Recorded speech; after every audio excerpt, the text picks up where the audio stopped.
Well, if you see a tear on my cheek, it's because I just told my older son goodbye for the moment.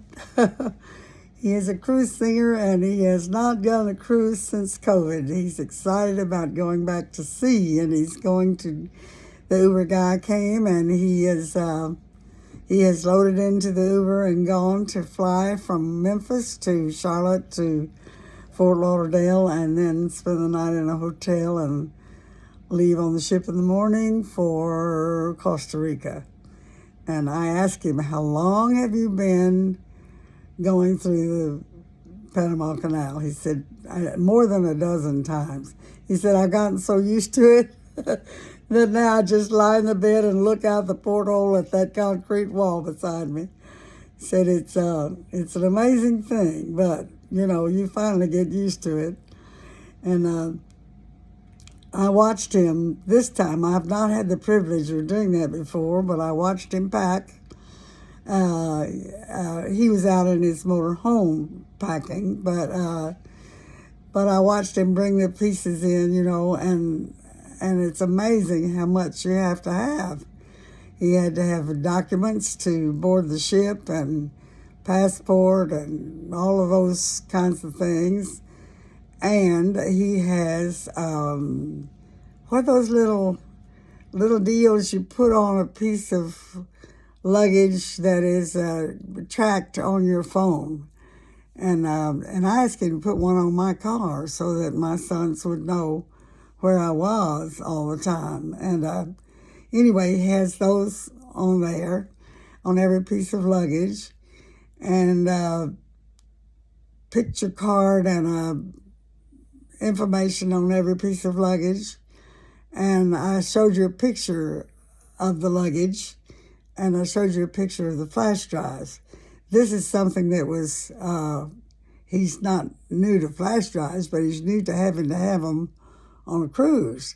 He got an email last night that said they no longer wanted paper charts for the band. Well, he had been carrying chart books, leather-bound chart books, for 30 years to see.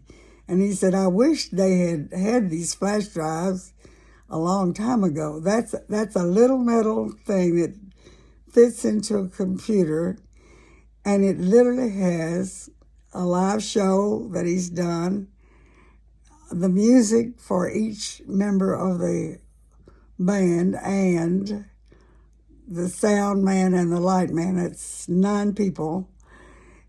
Everything is on that flash drive, and each person has a computer. That is so wild to me. He said, I still have to take the charts, which weigh 30 pounds. I still have to take the paper charts because, sometimes the computers fail. And he said, I wish I didn't have to carry those. But I sent you a picture of those. And he literally takes the guitar, his show clothes, exercise clothes, and a little, believe it or not, a little coffee pot thing, and ramen noodles and Vienna sausage. With all the food on a cruise ship. But he says, after I've done 2 45-minute shows, which I do the third day I'm on the ship, and then one 45-minute show that I do, they're all different, on the 5th day I'm on the ship. After I do that, I do not want to go and, with a crowd. I want to go back to my quarters and relax.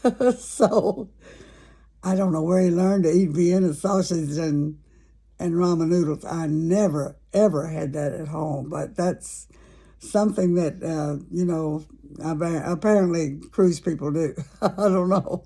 I'm just amazed that he likes that even, whatever. He has brought me so many pretty things from all over the world. I've been so blessed. And you all have seen that that cross that's hanging on the wall, that I think was the first thing he brought me from Costa Rica years ago. And I've got, things from Australia and all over the world. He has used the name Rick Steele because Frederick Stalnaker, is long. And I said, well, what about Engelberg Humperdinck? That's long too, and he succeeded. But apparently that the cruise ship wanted something that didn't sound German or whatever. So Rick Steele is what it has been. And he has loved doing this. He did off and on for 30 years, but the last 10 years before COVID has been pretty steady.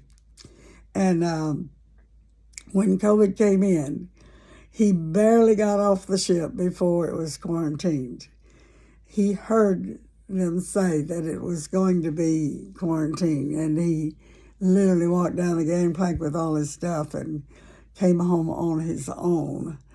And after he got home and had been here a while, he got COVID, and it was a long haul COVID.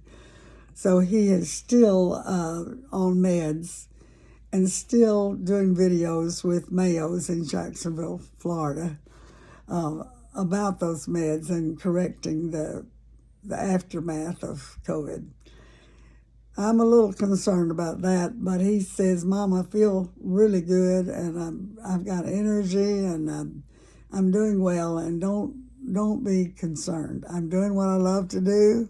I'm a happy camper, and I want you to be too. So I am. In addition to those things that he does, he has a wonderful perk, several wonderful perks. From the minute Uber picks him up to the minute Uber lets him off several weeks from now, he has to pay nothing. The cruise lines pay for all of that. Plus, they give him a really good salary. And that is a big-time perk. And to do something you love to do and get paid for it well and not have to spend any money to do it after you're gone.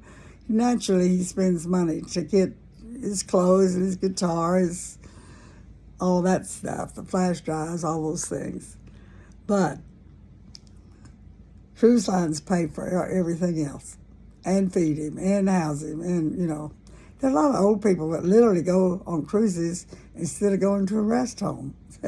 They say it's cheaper in the long run, and they get to see shows and other people and get to see the world. That's kind of interesting. You and I have perks too. We do. Good Lord has provided for us. He says he knows when every sparrows fall. He knows when every sparrow falls. And you're much more valuable than they. He takes care of us every day. We have perks if we're Christian. Well, now the sun and the rain happen for those who are lost as well. But they don't have the kind of life we have. The life of assurance and safety, faith, that the outcome is going to be wonderful.